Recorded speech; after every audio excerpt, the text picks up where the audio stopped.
Okay, so welcome, y'all. Y'all look great. I'm so happy you guys are here because we are gonna have so much fun. My guests are like so funny. They are some of my favorite comedians, and I'm so happy that they're here. It took a lot to get them here too. Let me tell you. Anyway, let's talk about my outfit. This took some work.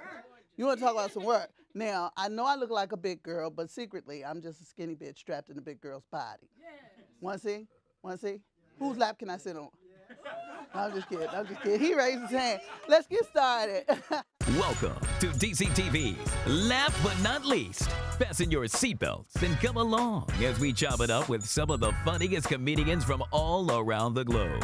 Here at L&L, we do everything with a twist. We'll have the stand-ups sit down and allow us to get to know the real folks behind the funny. That's right, we're getting all up in their business. So if you're hungry for humor and need a good laugh, you've stopped at the right place. Here's your host, Nikki Moore.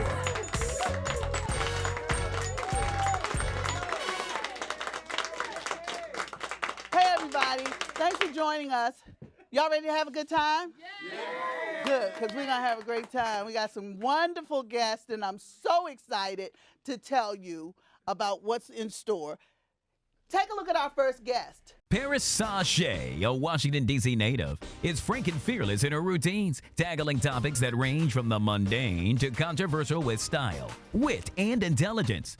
It was in 2011 when Paris first hit the stage that she immediately fell in love with the art of making people laugh. At 24, Paris is one of the hardest working female comedians on the scene and currently makes the stage her home. Traveling all across the world, from D.C., L.A., Atlanta, Houston, and more, Paris Sashay is a name you will be seeing in light soon. She has built her reputation as a comedian from scratch and has been making a small yet significant dent in the entertainment scene thus far. Please welcome Paris Sashay.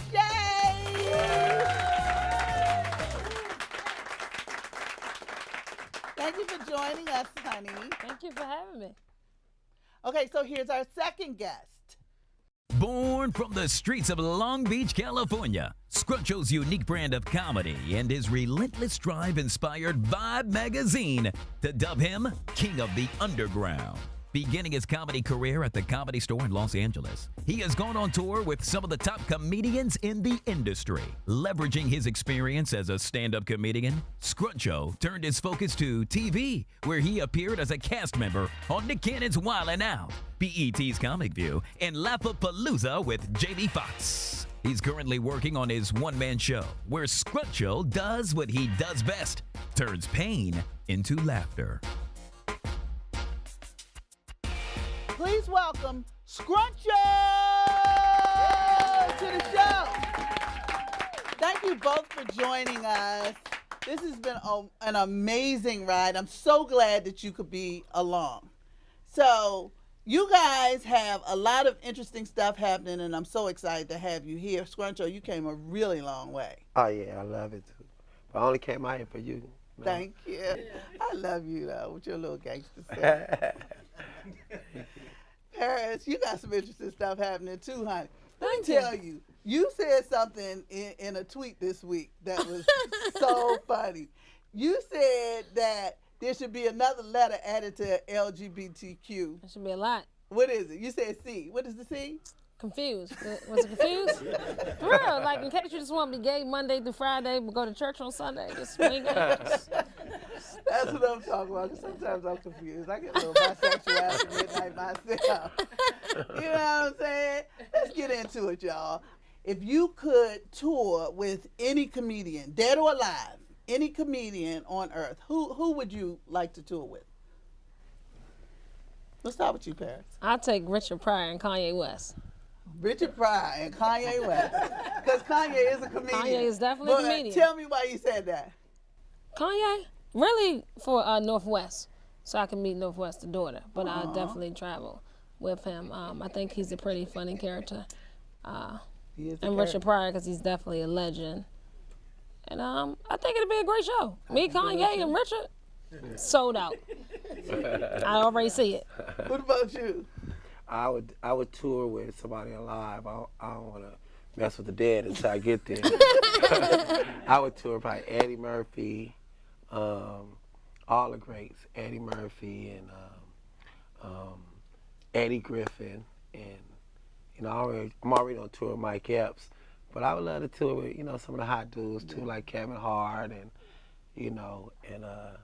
I love Tony Roberts. There's just so many of them. So I think that's a good question. But I definitely would probably say Red Fox too. If I had to tour somebody that's dead, it'd be definitely Red. That would probably be live too. That'd be live. I want to tell. I want y'all to tell us. We like to get in your business and whatnot here. So I want to know about groupie moments. I want you to tell me about one of the craziest groupie moments that you had as a groupie, and then having a groupie. You start, Scruncho. As a, well, I think the most, when women real aggressive. So I had a woman. I don't know if she was a groupie, but when she grabbed me, like grabbed my crotch, that's the first time as a man I lost my edge as a man. You know what I mean? I started coming up like I had titties. I'm like, oh my God, I'm not. What are you doing?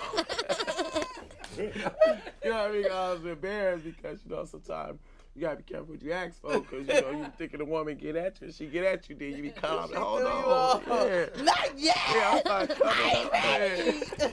But then I think as being a groupie, the first time I ever is when I met Michael Jackson, because you think you solid. I was doing an album with Dr. Dre, but all the top artists that come to these. It's a bunch of studios in LA, and it was the hot spot at the time. So they all perform in different studios. So they told Dre, Michael Jackson want to meet you at 2. So the whole theater was just, the whole the booth was filled with like gangsters. We was all hood at the time. We raw. We like, we all that groupie and shit didn't really work for me. You know what I'm saying? But Michael Jackson's presence was so strong. Yeah. When he walked down the hall without even seeing his face, you could feel his energy. And when he walked in there, every real gangster in there was like, you can say it. We all was trying to stay solid. I remember Mike, but the thing about Mike, he sounded different. He didn't sound like this. He sounded regular. Really? He had a regular voice. He had a beer in his hand. He had a 5 o'clock, and he was cussing. Yeah. Lies. I swear to goodness. Oh my God. And he was super cool. And he the first dude I seen with Ed Hardy's on, but he looked like Mike, you know what I'm saying? But he was like super cool. He was regular. And he was like, hey, what's up? And I was like, hi. I just started sounding like Mike. I'm like, oh. So I think that was my first group, because even when I shook my hand, you go shake hands. Yeah. I was like, oh. I even lost my edge, so I think they're my two biggest group. Oh man, oh, that's amazing. Hilarious. What about you, Paris? My groupie moment, it might have been when I went to see Beyonce. I cried. Oh, I cried. You cried? I cried because she didn't sweat for 2 hours, but she performed for 2 hours straight, and I was like, you can do that? Her head was just blowing. I cried. I got in free too, so I cried because I got in free and I seen her. It was a lot. I was crying. Life changing. You know what really made me cry? It was a wheelchair section at the show, right? No, I can't make this up. It was a wheelchair section at the show, and it was full of everybody in the wheelchair. And when she did to the left, everybody started going. So everybody just, it was like bumper cars in a wheelchair, but still, I was like, I want that for me. I really want that. That is hilarious. It's time for a break. More with Paris and Scruncho when we return. We're going to get all up in their personal space. Stay in your seats. We're coming right back. You're watching Life and Not Least.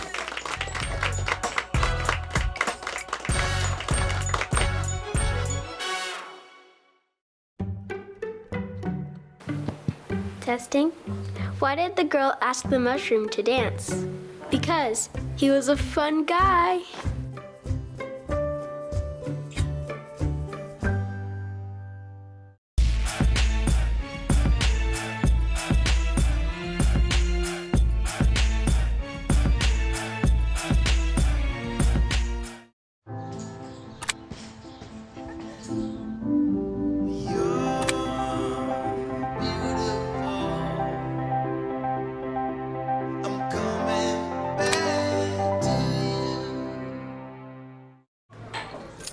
Keys down, Kevin. But I'm gonna drive home. There are several warning signs present that you shouldn't be driving. I've taken 25 selfies in the last 10 minutes. 26. Yep, I'm definitely gonna call a ride home.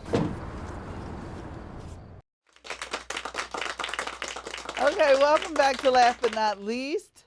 I'm here with Scruncho in Paris. Yes. Let's get to know the real folks behind the funny, shall we? Yes. Scruncho, I saw you when I saw you perform for the first time. I was I was laughing so hard because you like talk about in your story, your comedy is play on your real life. Right. You talk about being a gangster and a thug, and the first time your daughter saw you in a suit, and tell us about that. Oh, first time she ever seen me in a suit, she just started crying, and I didn't understand what was wrong with her. And I said, what's wrong? And she said, Daddy, you finna go to court. But at that point, even when I did comedy, my life was, I didn't do comedy to be, it was part of my hustle. So I always put my mentality over my gift, because you really don't know a gift if it ain't breaking bread, you know what I mean? So I trusted in my hustle. And then I remember after I did Comic View, and I thought they was gonna pay me $5,000, but they only paid me $150. I'm like, I'm done. I quit comedy, and I said I'm gonna do what I do best. But I didn't really know how the fame stuff worked. But I know my fame status. I know you got your A and B celebrities. I completely understand I'm somewhere around a J and K of entertainment. But it messed my hustle up, and I remember when I had to make a decision because I'm so mad. I said I got to get what I get. So I was in downtown Long Beach, on the corner of Ocean and Pine. I was getting ready to rob this Bank of America, right? So when I walked in, I'm not lying on this one. Right before I pulled out my gun, the cashier recognized me from BET. And she like, oh my God, I know you. You're my favorite comedian. And I'm like, bitch, not now, right? So at that point, that's when I knew I had to make a decision. Do I sign this autograph and go Hollywood? Or do I kill my #1 fan? Wow. But to this day, That's deep. But to this day, I wish I'd have killed that bitch. You stupid. That's deep. Yeah. That's deep. Talk about divine intervention. Yeah, that's what you want to call it. Yeah. What, she stopped buying tickets? Yeah, I was like, man. Paris. So speaking of that, has there ever been a day when you felt like you was gonna quit comedy, just give it up, forget it, I'm done? Yeah, a lot. A lot? Yeah. What's the most? I mean, because people, you know, they reward me like Paris, I don't feel like that. So let me see the most. Most memorable. That's a lot. Maybe, matter of fact, when I went to Atlanta, and I had a feeling that I shouldn't have performed at this show because it was too black. It was like they was eating crabs and playing spades and shooting dice. And the stage was in the middle, and I was like, wow, why is this funny? It's like, I want some crabs, but I was like, I should just do it, because they was like, you should perform on any stage you get a chance. And when I went up there, I already knew in the beginning, I knew how it was gonna go. And I was like, I shouldn't do this. Maybe I should just shake hands and just be friendly, just to get them on my side. And I was like 30 seconds into a joke, and I just gave up on stage. Like, I felt like I was drowning. Like, I seen the shark coming, and I was like, I'm not gonna swim. I'm just gonna let him kill me, because there's no point. Right. And I went back to the hotel that night and stayed outside for 2 hours. Just talking to myself, because that's what I felt like was the only person I could talk to at that point. And my mother woke me up the next morning, because she knew how deep it was, gave me the at-home, what you call it, the at-home church service. She put the oil and the cross on my head. She was the pastor for the day. I didn't trust her, because I was like, how you just turned into a pastor and you was my mother yesterday? But I kept going. So and that was 2 years in, so now it was 5, and I feel like it's working out. It's coming along. Okay. That's the best part of comedy, though. Is like, people don't understand, when you bomb, it's your greatest gift as a comedian, because that's when you grow. Because if everybody didn't bomb, everybody be comics. Right. So it's when you bomb, that's when you get all your, that's when you really get tighter. So you should just embrace all your losses, because every comedian at every level no matter how big they are, how great they are, we all bomb. Yeah, definitely. I look back just on it was the now, I game. feel good. But at that moment, my ankles. Yeah. My That's ankles. why I'm here. I bombed. No. So you had something happen that was very inspirational and, you know, kind of heartfelt. You called it the Teeth and Titties Tour. But what prompted that? The altercation when I was leaving the club, a guy shoved me from the back, flew forward, smacked the concrete, broke my 2 front teeth, had a concussion, broke my nose, and I was bruised up. Now at the moment, because I still try to find funny in everything, so I didn't know I was that cute to the point that if I turned somebody down, they would get mad. Like that day I realized how cute I was, and I was like, oh, this is a thing. So when I went to the hospital, I had a gay doctor, and he came in the room and he was like, your nose is broke.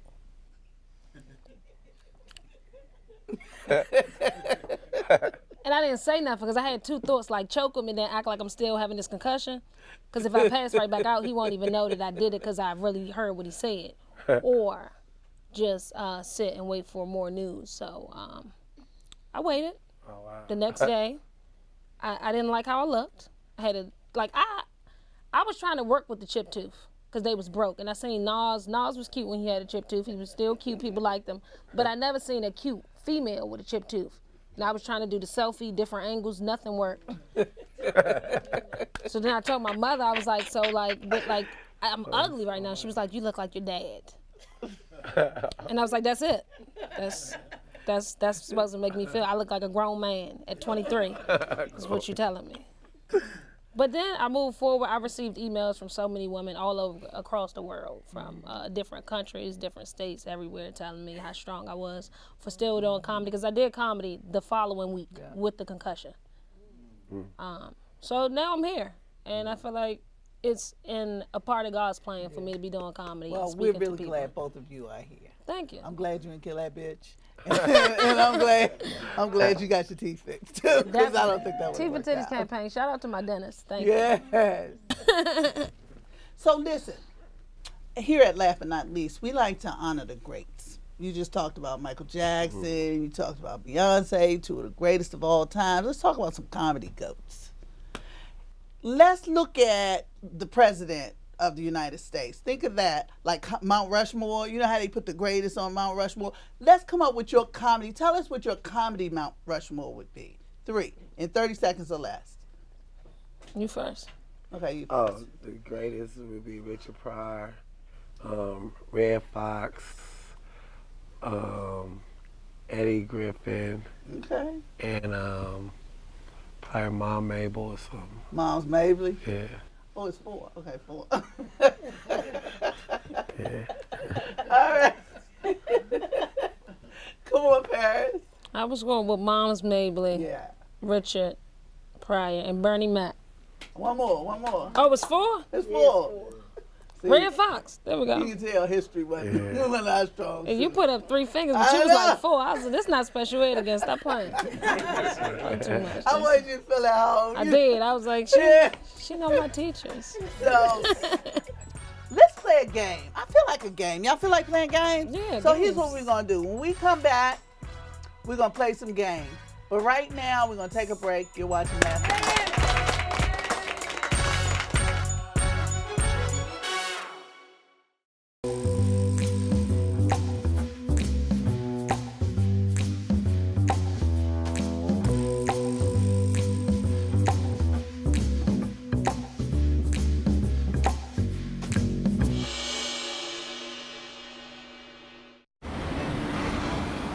Hey, let's check out this park.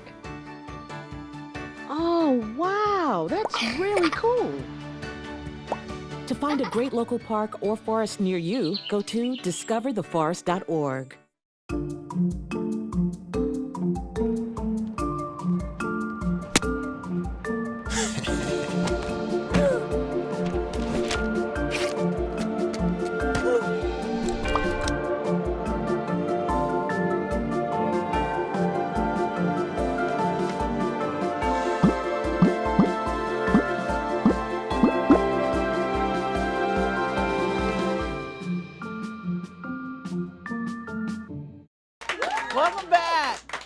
So we're gonna play a little game called Sex It Up. This is how it goes. I gotta tell y'all, usually I stop playing when I stop playing sports.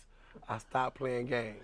Okay. But because games be getting people knocked out, and especially grown This men. game ain't gonna get But you this knocked is all out. women. This game might get you knocked up. Oh, well, okay. But here's what's gonna happen. This is how it goes, right?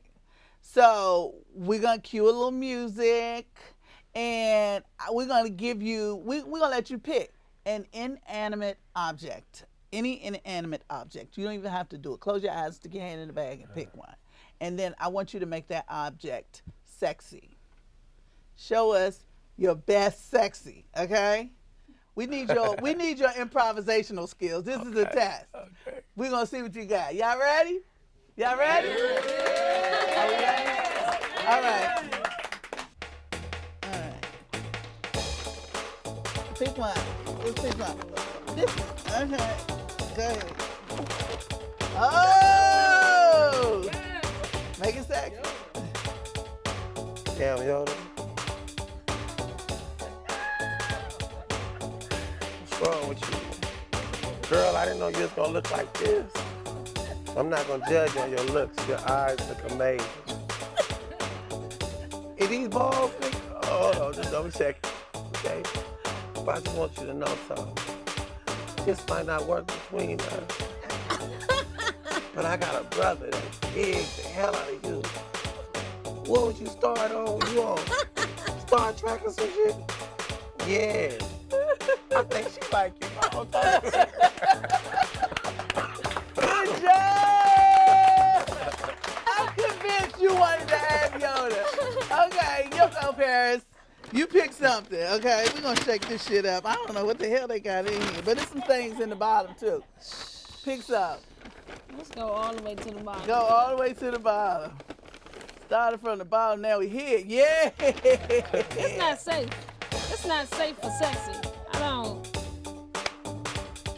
I mean, it say it kill germs in 15 seconds. So the most you can do is just not use a condom and kill germs in 15 seconds. 99.99% of germs. I think we can Germ-X it up. Germ-X it up? Germ-X it up. Okay. I'm going. Okay, here last but not least, we like to keep our ears to these streets. So I went out and I talked to some of the smartest people in our community. You won't believe what they had to say. Take a look. Hey, it's your girl Nikki Moore, and I'm out here. Guess where I am? I'm in these streets. Yes, I am, because that's what I do. I like to keep my ears. Me and Lester, we want to keep our ears to these streets. So Lester's going to go find us some people. And when he comes back, we're going to have a lot of stuff to talk about. Back in a minute. I'm Nikki Moore, and this is Last But Not Least. You're the best. We love Lester. We out here in these streets because that's what we do. If there was a kangaroo on the subway and you was riding the train, would you sit next to it? That's a weird question. Kangaroo, first of all, how you even get on the subway? How you get a pass? Listen, Did he hop the turnstile? I want to know. Well, a kangaroo probably would ride the subway because it could easily jump over the turnstile. And then, how does he even know to get on, when the Metro go boom, boom, how does he even know to get on the subway? And he can probably show us how to jump over the turnstile, right? And when I sit next you to all hoppy. Do it again, do it again. Do it again. yeah, I would sit next to the kangaroo. You would sit next He to probably the got, drinks in his pouch. I mean, if he made it that far, he got something fun in the pouch. He might have yellow crayons. A kangaroo walks in wearing a sombrero. First of all, what does he say? And where does he sit? Is it Cinco de Mayo? Oh gosh, he could be saying a lot of things. He could be saying get in my pouch, or what's up, homie? Get in my pouch. We out here in these streets because that's what we do. Hallelujah, holla back. I'm Nikki Moore, and this is Last But Not Least. What is a cell phone pet peeve of yours? Well, you're asking the wrong person because I'm always on my phone. I would probably say just listening to your music out in public? Ignore what's the environment. They ignore what's going on around them. Walking down the street God. on their phone, and then it's like, hey, Look, oh, check where'd you bump. come from? Wait, But where that were was you? actually kind of This fun. person, I know that's. Now it's kind of like people are doing that on purpose to get the chest bump. If we come to your house for dinner, what would you prepare? I would send out. You would send out. You know, I don't cook. I want to know how you feel about Crayola taking the color yellow out of rotation. You know what? I saw that on the news. Devastated. How you gonna take yellow? How you gonna take? No, what's the new color that they announced? I don't know. They still don't know what the color is? I don't think there is a new color. What about all the yellow people in the world? All I'm saying is, where you going walking down these DC streets?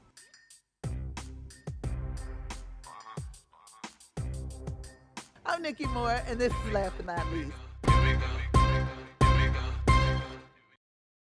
I already knew that I was going to go to college, you know, from a young age. I definitely want to major in political science, become the mayor or something, make the situation better for other people. My name is Justin, and I am your dividend.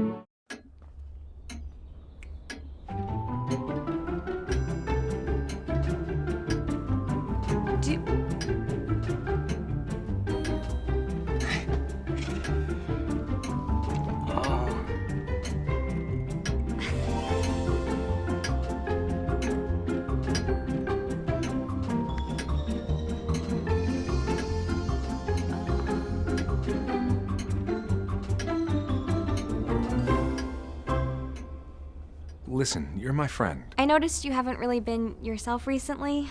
Yeah, I feel like something's up. How are you? Are you okay? Is there anything you want to talk about? I just want to know how you're feeling. And listen, even if you don't know what to say, I'm here to talk. No matter what you're going through, I just want you to know I'm here. I've got your back. When you want to talk, I'm here.